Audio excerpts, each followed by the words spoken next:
So now I have the head rail put together. All I need to do to this is to add the chains on either side. But first I want to put together my floating rail. So the way I have this situated is like this. This is the way your shade is going to be. It's upside down, but this is your head rail and this is your floating bar. This is the top. This is the part that's going to be touching the head rail. So I'm laying it out like that on the table so it's in the right direction as I'm assembling it. There's a pair of end caps for the floating rail, a right and a left. So you have to make sure that you're fitting it to the right side. And these just are like a little plug.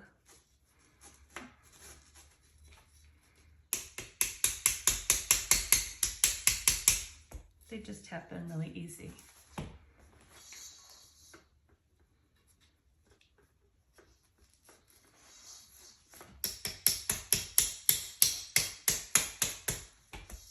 Okay, my end caps are on. So now I have two of these little cord guide clips for the floating rail. So this is the cord guide for the floating rail. It has a little slot here for the top down function. It holds the cord for the top down, and then there's a little hole here that holds the cord for the bottom up cord. So now I'm going to mark where these cord guides are going to be placed on my floating bar.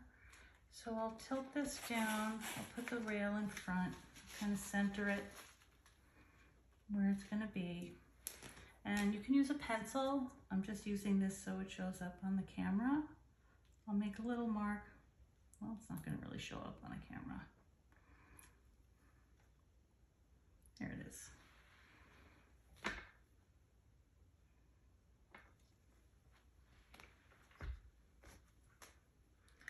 So I just made a couple of dash marks with the marker where I want the center of that cord guide to be.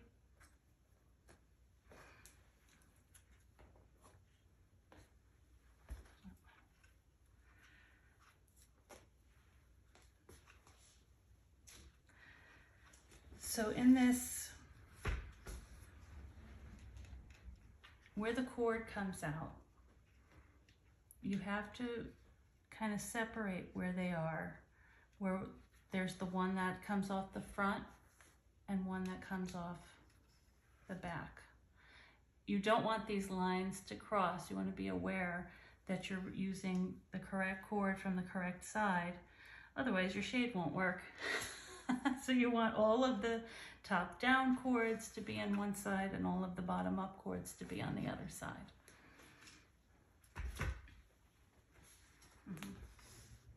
Okay, I've separated these cords. So the ones that are this way, I've pulled off the table. And then the ones that are going to be doing the other function are going this way. So now I'm not getting my lines crossed.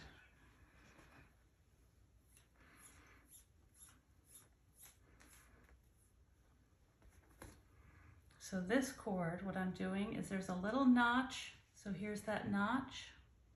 I'm going to take this cord and I'm going to just press it through that notch. And now there's this little set screw here. And I'm going to pull that so it's going through the set screw.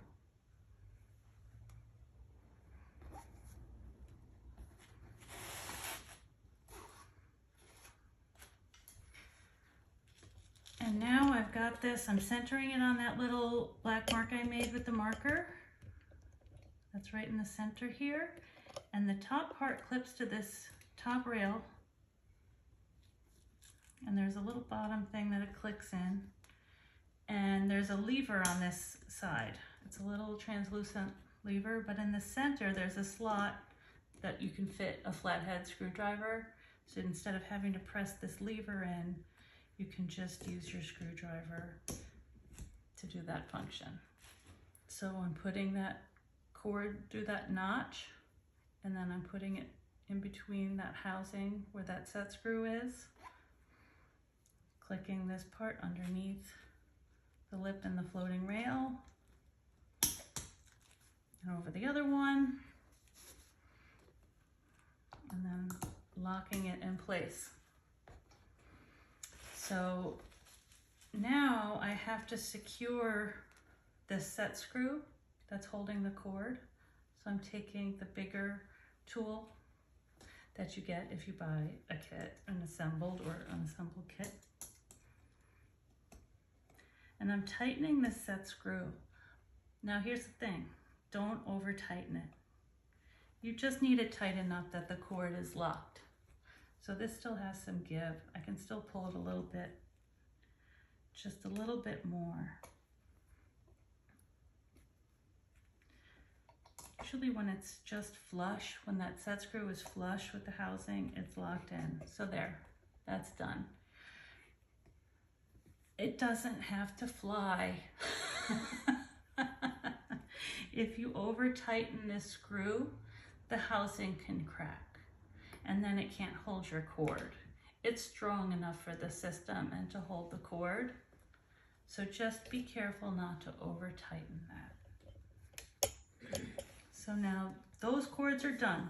They're all taken care of. Now I'm taking the cords that I pulled off the table towards the floor, and I'm feeding it through the hole on the top of that cord guide. And this gets an orb. That's for the bottom up part of the shade.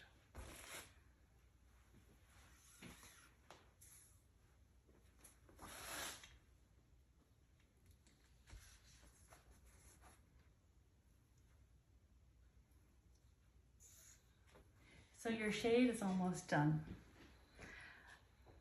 Now I'm just going to finish packing this up so you see how it would arrive to you if you bought an assembled system. What I like to do is have this nested next to the unit, and I even these cords out for you, so it just helps with leveling.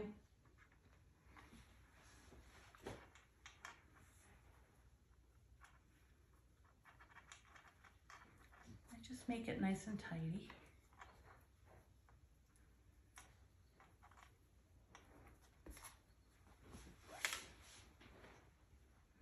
It's better to have the amount of cord you need and not excess cord.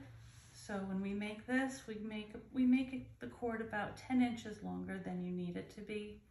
It makes it easier when you're attaching the shade and stringing it, that you have the correct amount rather than too much. So now those cords are all under control. I take a little piece of bubble wrap or paper, and I would put it over these orange locks. These orange locks are keeping your shade at 0, so no cord is accumulating around those rolls. And the reason that you want that is it helps keep your shade level from the top down, you know, when you're making that shade. So if cords started accumulating on one roll and you went to raise your shade up, it would be crooked.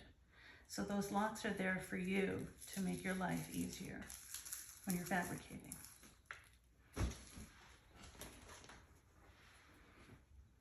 And then I'll use some painter's tape or masking tape, a tape that's easy to remove,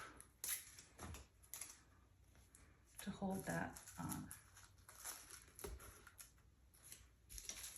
And that just protects it during transit, and the little barrier makes it so when you pull the tape off, it doesn't pull the lock out.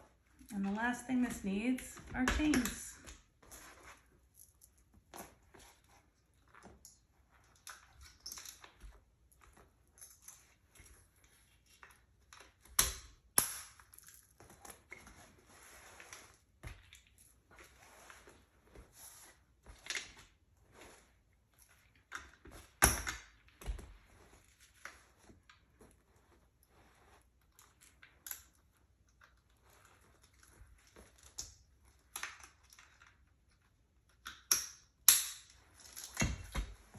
So now this shade is all wrapped up and ready to get to travel to its workroom.